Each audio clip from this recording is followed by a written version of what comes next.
ఎక్కడి నుంచి వచ్చామో మర్చిపోకూడదు కదా.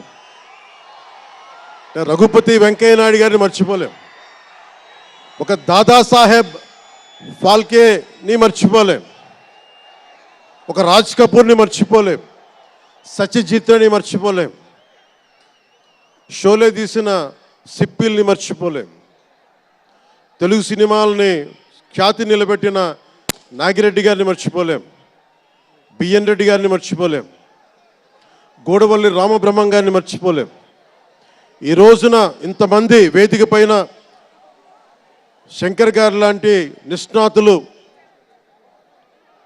మహానుభావులు ఉన్నారు అంటే, సూర్య గారు లాంటి నటుడు దర్శకులు ఉన్నారంటే మేము మూలాలు మర్చిపోకూడదు.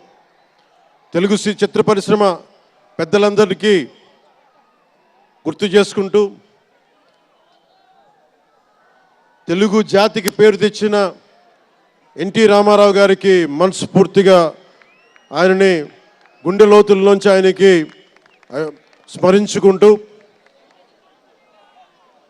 అలాగే పవన్ కళ్యాణ్ ఉన్నా, రామ్ చరణ్ ఉన్నా, ఏ హీరోలు ఉన్నా కానీ దానికి మూలం మెగాస్టార్ చిరంజీవి గారు. మీరందరూ గేమ్ చేంజర్ అనొచ్చు, ఓజీ అనొచ్చు.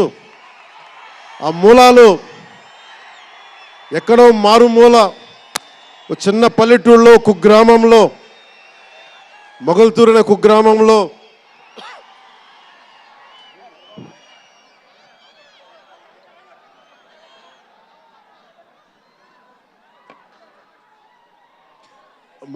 కుగ్రామంలో చదువుతూ విఆర్ఎస్ఎన్ వైఆర్ఎన్ కాలేజ్ నర్సపూర్లో చదువుకుంటూ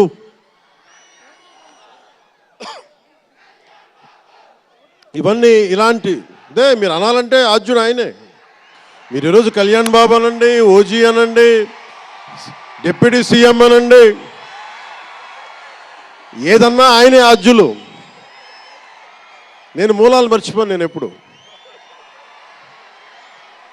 రఘుపతి వెంకయ్య నాయుడు గారిని మర్చిపోం, దాదాసాహెబ్ ఫాల్కే అవార్డు గ్రహీతను దాదాసాహెబ్ ఫాల్కే గారిని మర్చిపోం. మూలాలు మనం ఎప్పుడు మర్చిపోం. అలాగే మేమందరూ రామారావు గారిని మర్చిపోలేం.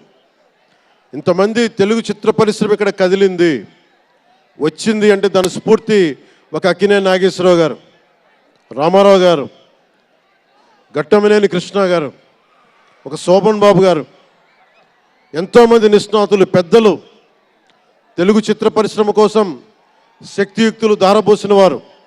వారందరికీ మనస్ఫూర్తిగా హృదయం నుంచి ఒక నటుడిగానే కాదు, ఆంధ్రప్రదేశ్ డిప్యూటీ సీఎంగా కూడా మనస్ఫూర్తిగా వారికి నమస్కారాలు తెలియజేసుకుంటా ఉన్నాను.